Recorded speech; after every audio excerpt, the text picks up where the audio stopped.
Ano po ba dapat ang epekto ng ating pagsasabuhay sa ating pananampalataya sa ating ugnayan sa kapwa? Ngayon po ay Tuesday ng ikalawang linggo ng Kwaresma at ang mabuting balita ng Panginoon ayon kay San Mateo. Papuri sa iyo, Panginoon.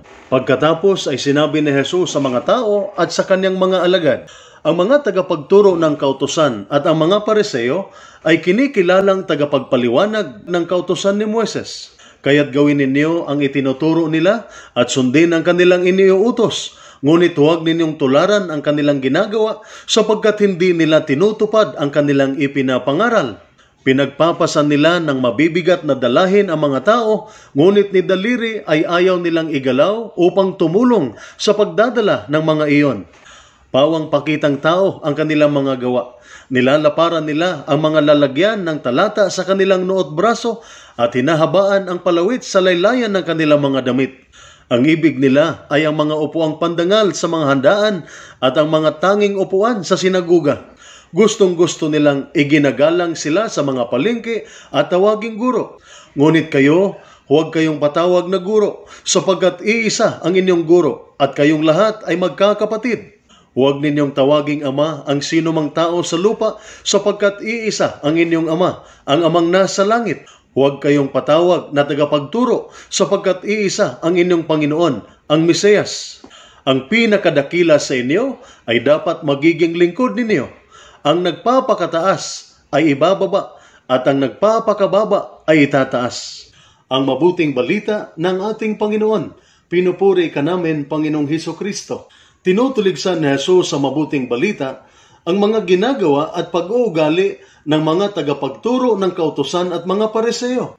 Ang kanilang saloobin at pag-uugali ay lubos na salungat sa kanyang halimbawa. Pumarito si Jesus upang maglingkod habang ang mga tagapagturo ng kautusan at mga Pariseo pinagpapasan nila ng mabibigat na dalahin ang mga tao, ngunit ni daliri ay ayaw nilang igalaw upang tumulong sa pagdadala ng mga iyon.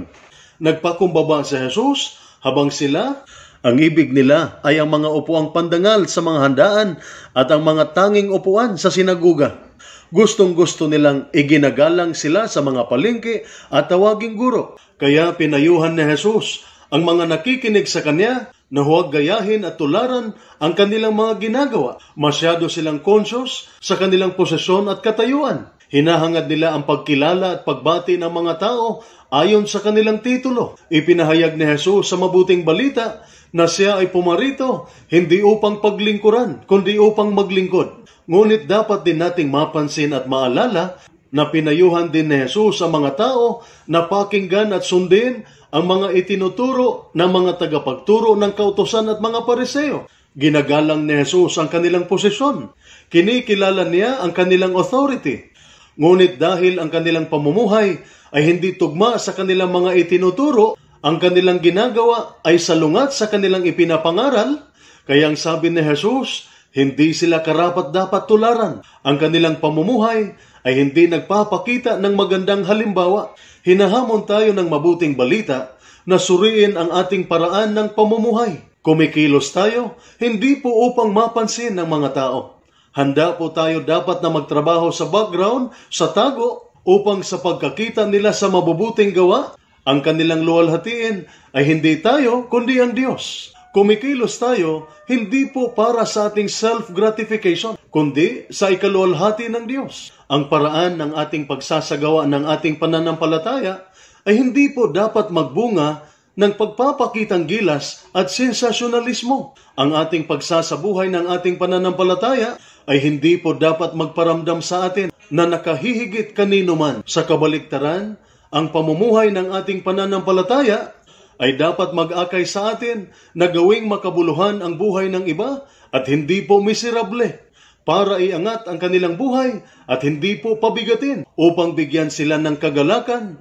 at hindi po pagkasira ng loob, para sila iligtas at hindi po upang hatulan. Muli, ano po ba dapat ang epekto ng ating pagsasabuhay ng ating pananampalataya sa ating ugnayan sa kapwa? Ito po ang salita ng Diyos, ang ating gaway. Let us pray.